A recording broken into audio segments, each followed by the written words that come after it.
Good evening, good afternoon, ladies and gentlemen. Welcome back to High Top Sports. Good to see you. Happy to have you. We had a fantastic day at Gators Media Day. We're going to talk all about it. Also, the Gators tried out a 7'9" monster. You probably know him as Oliver. Played on the basketball team. We're going to talk about that. Then Vegas starting to back up a little bit because they must watch Gator Media too, boys. Because he's got that Gator in him. That's what I would tell you. Yeah, they're feeling pretty good about it. Let's go get Cody, the prof, in here. What's going on, dog? Good to see you, baby. Oh, just another day in paradise in the Midwest. Bought a brand new steel weed eater. I got a hat. I got a sympathy hat because the weed eater was so expensive. So Oh, they gave you the hat. I thought you bought the hat. no, free hat because the weed eater was so expensive. Oh, just giving stuff away. I love that. Good stuff. Good for you, Bubba. Sympathy hat. Yeah. High Top Rook, Jimbo SEC. Shout out to Jimbo SEC, my man. Rook was dialed in today. I love it. Thank you again. Scott 020, boys and girls. Be sure to smash the like button, subscribe, and happy to have you here, man. Look, we're going to talk about SEC or Gator Media Day. Sorry, I almost dropped the ball there on how fantastic it was. I think it was one of the coolest things we've done up until this point for High Top Sports, and I think maybe just for Gator Media in general. You never know how these things are going to go, but it turned out fantastically. And shout out again to Saks Law, Gator Drywall are two big sponsors for this evening. First Magnitude Brewing for hosting it. I think they'll have us back. I think we did. I think we were a good guest, I guess you would call it. Didn't burn it down. No. Almost tried. Couple Breakers. Couple blue cup breakers. I think that's normal. Gator boys stay hot. I think we sold some beer, which was good. And outside of it being just 95 degrees, like imagine you opening your oven to check on your Tostina's pizza. That's what it feels like outside, even right now. So it is. It's a stifling one to say the least. But yeah, it was a phenomenal experience, and I want to talk.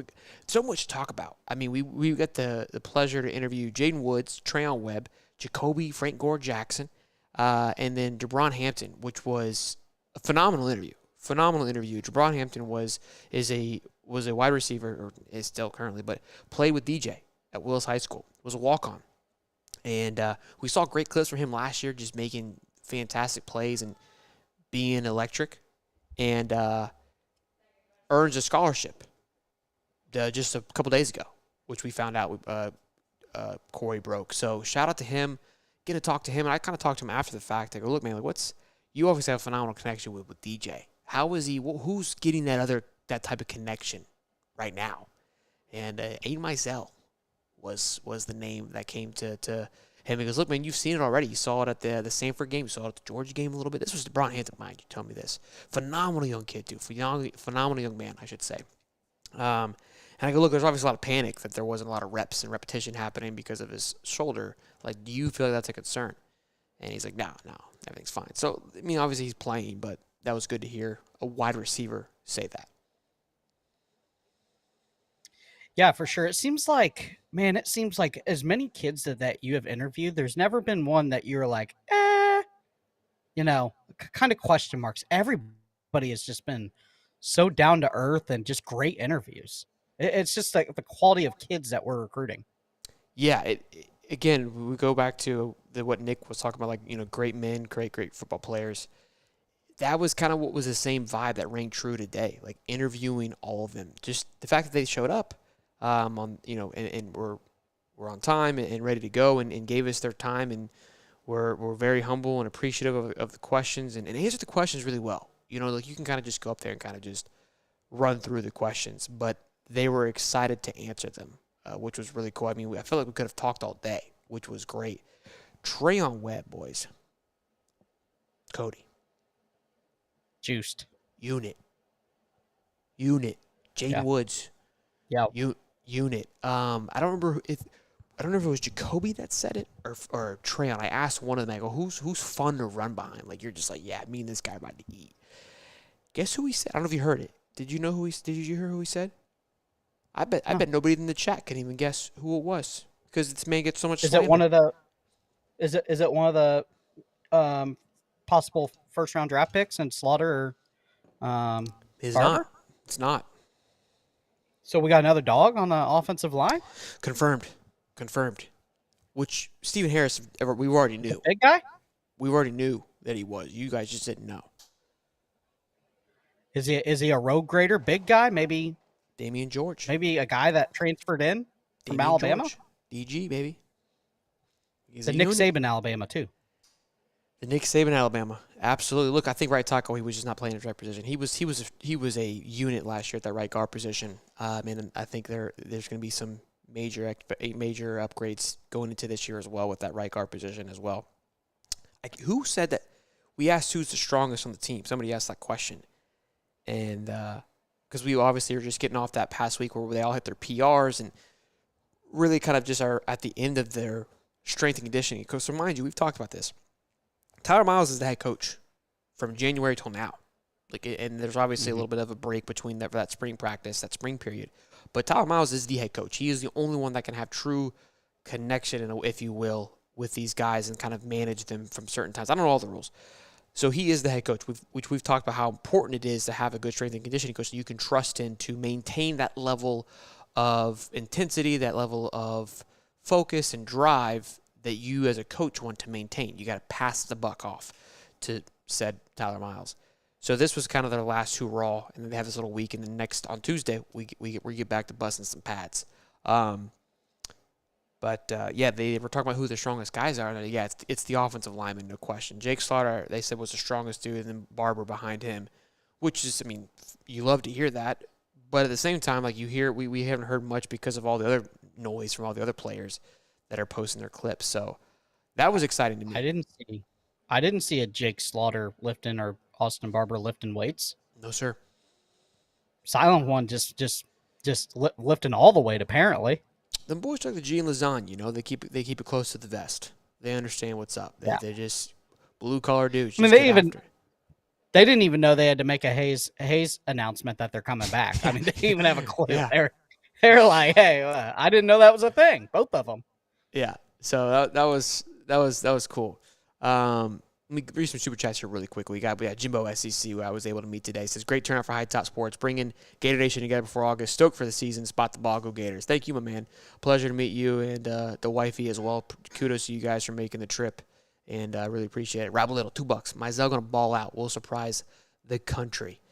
Yeah, I think he's going to be something that's special. We talked about him today, about being a breakout guy, and I thought to talk to Hampton about it too. Just that room is talented, and kudos to him by earning a scholarship with how electric that room is and how stiff it is. Hampton talked about being impactful on the special teams. That's where we can expect to see him over the next couple of games anyways, and we'll see how they utilize him some more. But it's a deep room.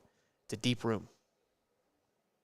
It was almost a little surprising they decided to put Hampton on scholarship because the room is so deep. They must have a plan in place for him. And listen, there's a lot of guys at the next level in the NFL that are ace special team players, and they're getting paid. They're on a roster. They're on a 53-man roster to be a special teams guy. I'm not talking kicker and punter. I'm talking, gunner and guys like that.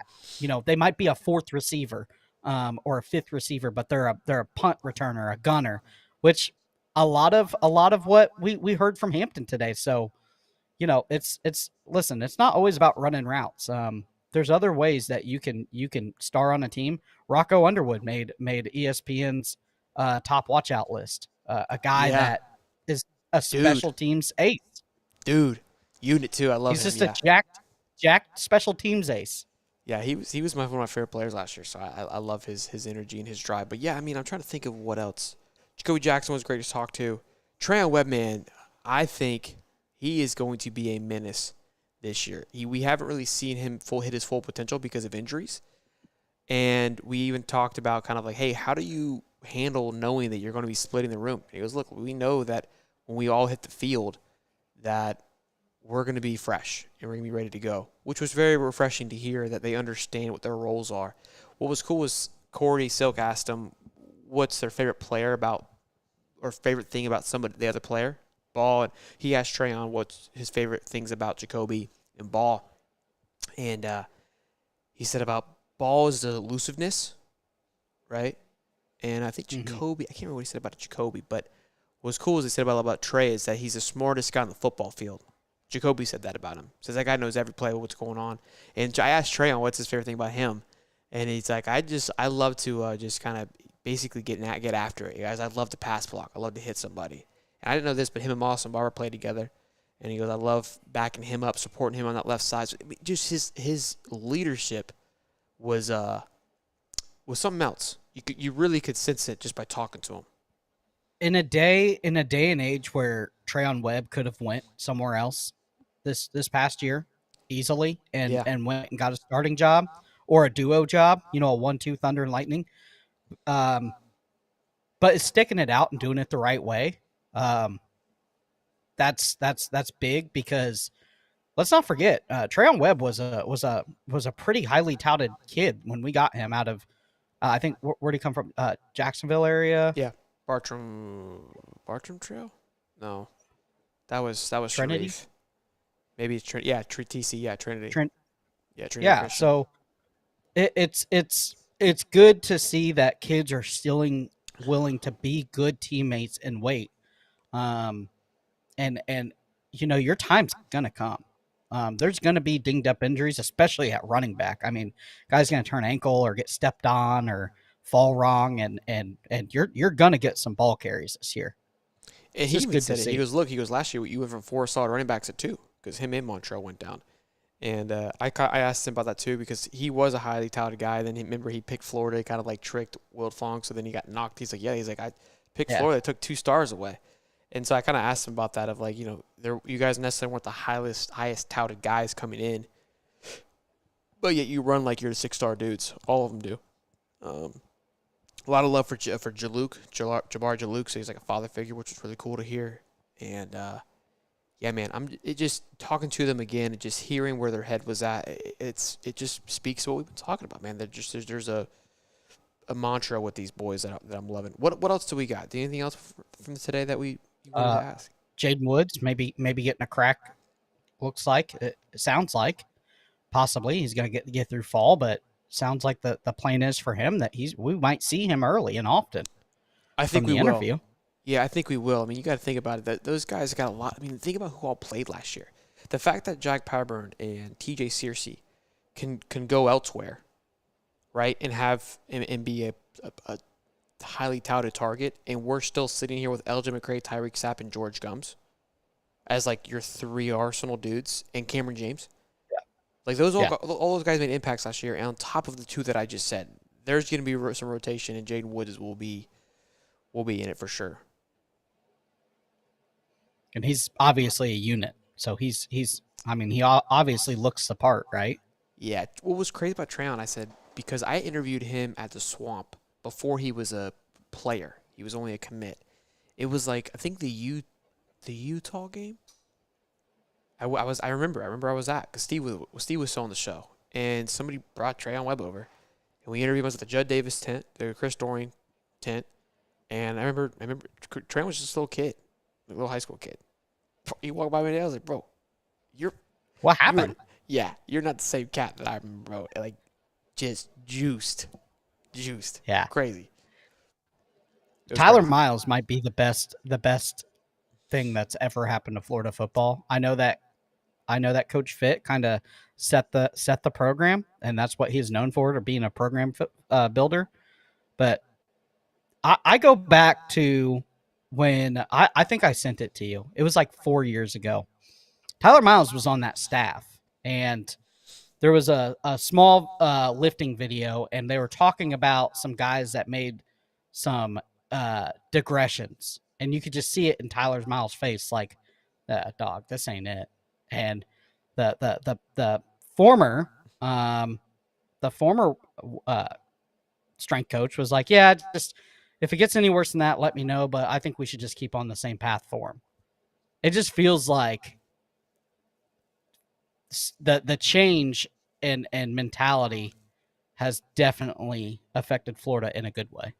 Yeah, no question. Tyler has been an absolute treat. And again, I think a lot of people have the injury concerns, so I think that'll be kind of what's answered this year. But I don't think there was a concern of endurance and strength heading into the back half of last season. I think that was a huge component of why we were able to be as successful as we were, because we just were sharp the entire time, and obviously the ability to rotate was huge too. But all in all, great day. I mean, absolute steal of a day. I might probably forgetting some stuff, but I think we glossed over the big stuff. Great questions, things like that. But let's we'll keep moving. Two big topics left that I want to talk about. So Oliver, I don't know how to say his last name. The 7'9" monster from our basketball team, who's been a hoot since he's got here, and hoping to hopefully we see him sometime next year. I mean, just his sheer size alone is just incredible. But I remember I spoke with the assistant basketball coach at a Florida Victorious event, and he goes, "Look, like there's not a lot of development there. Like there's not much to work with. So we're gonna bring him in, see what we can do, and see how we can work with him. And then if it doesn't really pan out, we'll take care of him. But we want to give him that shot. And I think that it's from when you see the clips, like the kid's grinding, but I think he's just trying to get his basis of you're 7'9". Like people just think because you're big, like those guys aren't the most coordinated. Like it's a lot of limbs and bones and things moving around. But he seems to be getting things figured out from the small clips that I can see. But I guess Billy was in the lab and was like, "Hold up. What if we put Big Boy on the line? He throws up a hand or two, blocks a field goal." So they tried him out. They go, "Y'all come on over. Let's two sport this thing," which have been it. Spoiler: it doesn't work out. They've already, I guess, he couldn't jump high enough to kind of get to utilize the wingspan, if you will. It's crazy to think too, like these big dudes, like he doesn't need to. If you see him do a layup, like he's like a skip and he's there. Like he's never had to. He's got an 11-inch vert. Yeah, he's never. I got a better vert than he does. Yeah, he's never had to do a full press to get it up there. So yeah, that's where we're at with that one. But yeah, great stuff. I'm glad they tried it. It was interesting. It would have been really cool to see if it could have worked out. But I was just reading before we hopped in here that they already tried it. And Todd told me, Todd Golden spoke to it because they had an event here in Gainesville on Thursday where they gave, I think it was some kind of award they gave him at Spurrier's. And cool picture that Batesy drew for him too as well. But they wanted it to work out. It didn't work out. And we'll see. So, but he is expected to have some limited minutes, he did say, heading into next year for the basketball team. Which, again, I think like how I look at him for the basketball team, he's kind of like he's like a special teams guy. Like certain moments, like you could figure out how to use just from his sheer size to plug him in and do his thing. Yeah, you get a small team and that can't guard. Look, listen, and his development isn't a knock on him. For the last, the kid's probably 19 years old, I would guess. For the last 13 years or 12 years or 10 years, however long his basketball career is, it's just give the big kid the ball and he'll go up and put a little bounce shot in there. You know what I mean? Use the backboard. Now I can just dunk it. I think that you could definitely use him though on against some smaller teams that just don't have the athletic ability to get up there and stop him, and he can just lay it in the hoop. Yeah, again, the problem is how's his defense. You're gonna have to run both ways, and if we know anything about these Florida Gator basketball, you gotta be a two-way player. There's only two-way players on the Florida team. You gotta be able to get after it after defense. That's why some of the guys have moved on and sat and not got a lot of playing time at the University of Florida basketball. For sure, so, yeah. Getting back, High Top bringing you everything. Getting back and putting his hands up for sure. But I'm excited for this basketball season too. We didn't cover it much, but we're definitely gonna have to be. We kind of had a nice little stretch at the end there where we became more rocking and rolling. So yeah, it'll be a thing this year. Let's talk about this, boys. So Vegas. This is something that I've taught. We've glanced over. We've talked about it a little bit, but Vegas always has a good pulse. Like they're a good representation of where your team is headed or could be headed. Again, like you hear all the time, they don't have skyscrapers in the middle of the desert because they suck at what they do. They're dialed in, and this line opened up in January. I think you said, Cody, at 5.5 games. Yep. Meaning that Vegas felt that Florida win total was going to be probably around 5, and I was like, that's just like they got a tough schedule. Sure, that's asinine. Like I said it when we came out. I was like, send the farm. If you are, we know Bosman did. Bozeman sent the farm. Yeah, Bozeman did. I think I got it at 2 different levels because he still didn't like the new one. Yeah, it just seemed way out of touch because you can look at that schedule and you got to think USF and LIU is a lock, right? Kentucky is a lock. There's 3 right there, so you can't find 3 more wins. I'm Tennessee's the being lock. generous. I'm being generous. You know what I mean? So if you look at it like that, it's like, dude, there's just no way. Then it went to 6.5, and I was like, okay, at least you moved it, but I still don't feel like that's. I still feel like it's disrespectful. I still feel like you got some more move. Now you just informed me that it's moved to 7.5 as of when? Yesterday? Yeah, this week. Let me see. Yeah, some you can still get 6.5 some places, but a Yeah, I lot of see them it. have moved to 7.5.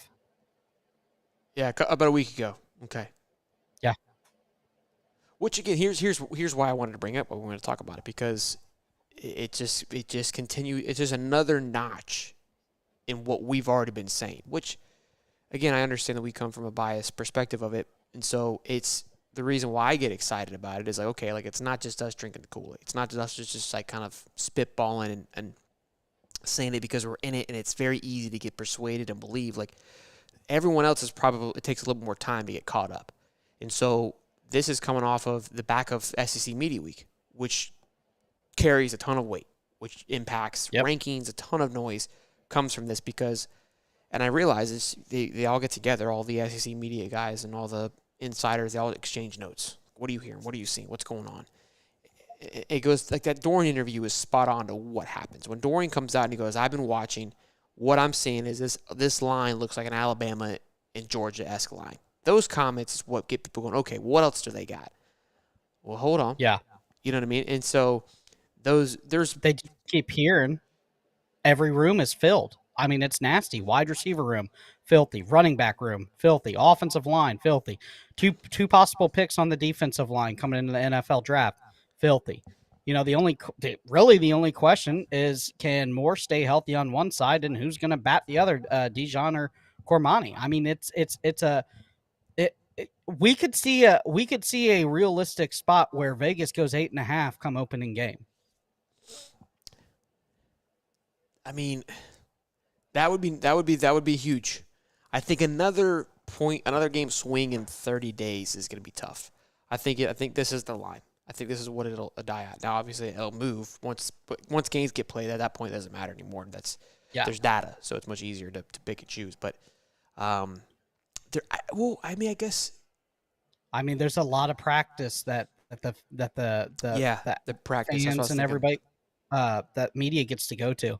And I mean, other teams could have things happen that impact their win losses, which would impact. So yeah, it could move. Good point. Yeah, there's going to be an SEC team. Mark my words, knock on wood. Hopefully, it's not Florida to lose a key player due to injury come fall practice. It happens every year. Yeah. Thanks for bringing that up, Cody. That was huge. Knock on wood. Yeah. 200 strong, boys and girls. Be sure to smash the like button and subscribe. And if you ain't a Gator, $2. Let's go, baby. Let's go, man. Pleasure meeting you today, man. That was awesome. Bishop Frank from the DR, New York, 3:33. Wednesday is player camps report. Thursday's first practice. Thank you, Bishop. I thought it was Tuesday. Who told me it was Tuesday? Shut up, Bishop from the Hall of Fame gang. So we got a Sooner watch him. Oh, is that who it is? Good stuff, man. Good stuff. Yeah. I love it. Yeah, man. So I was pumped about this Vegas noise. This was this excited me. This excited me a lot. A lot of great movement there. And again, it just shows 9 wins, you're probably in the playoffs. And if Vegas thinks you're, Yeah, again, so Vegas is basically saying what I've been saying. I said it. I started saying it 2 weeks ago. There's 7 wins on that game. There's 7 wins on that schedule. Like locks, right? So you got to find. There's 5 more to figure out. In my opinion, at worst 2 wins, at best 3 wins, because then you get to 10-2, right? And not at best, but you know what I mean. So it's, I don't know if they've been watching the show too. Maybe that's part of what was part of it, but it is interesting to think that, like, again, they're seeing the schedule how I started seeing it a couple days ago. Of, hey, there's 7 locks on this, and again, those other 5 that we're talking about, the A&M on the road, LSU on the road, Texas, Miami on the road, and Georgia. Yeah, those are gauntlet games. Those are big time moment games. LSU and A&M is not going to be, and Miami are all on the road. Okay, so those are, and Florida has not proven to do well on the road, and I think that's where that half comes into play. Like, it's like those 5 games are very tough. They're going to be very hard to go through. I don't think they have a true pulse. of how to approach those games. Genuinely. LSU at night is the toughest place to play in America. Yeah, and A&M hasn't been easy. They've been good, and Miami, I'm not afraid to play on the road, but they've got a lot of talent there. I mean, Mario's done a great job recruiting, and they had a number last year. So. They're going to be able to run the ball. Yeah. Okay. Offensive line is probably one of the best in the nation. That's one thing with a Mario team that is going to be batting down the hatches. Is the offensive line. You'll be able to ride with them. Quarterback play is going to be questionable there, and wide receiver, and then obviously the revamped defense. Again, with LSU, the revamped defense is going to be better. Got a lot of stars everywhere. They got Perkins, they got Weeks. They got some guys, but sometimes if you just have a team full of guys, you just a team full of a star here, a star there, it doesn't work because the whole defense isn't cracking together. And I think LSU on the road is definitely the toughest game that we are going to play. You get by that one with a W, and I think watch out. I think these Gators are on the road for playoff contentions for sure. Yeah, I also think that that Texas coming here is going to be tough with a brand new quarterback that does not have as many starts as DJ Lagway. Okay. And I think, you can crown him whatever you want to crown him, but he's got to come to the Swamp. And they have to play here at the Swamp.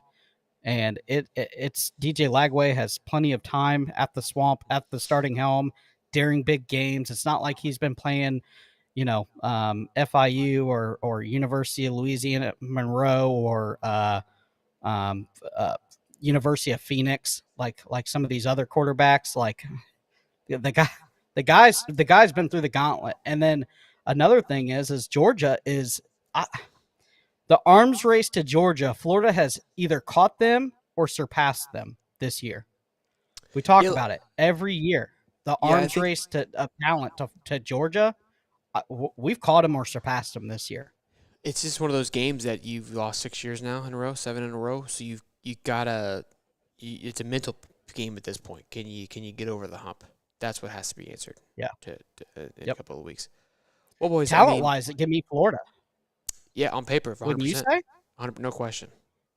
I love where this team's at and where they're headed. So, but boys, good stuff. We a lot coming out tomorrow. We'll be live with Stephen Harris. He had some trouble issues why he was not able to make it today. However, he was at the barbecue on Friday, and it says I have some fantastic things to talk about. So that's going to be another fantastic show that you want to tune in, because he was with Chapman and all the defensive line guys. So that'll be something really cool to hear. He always gets a lot of great perspective of those things.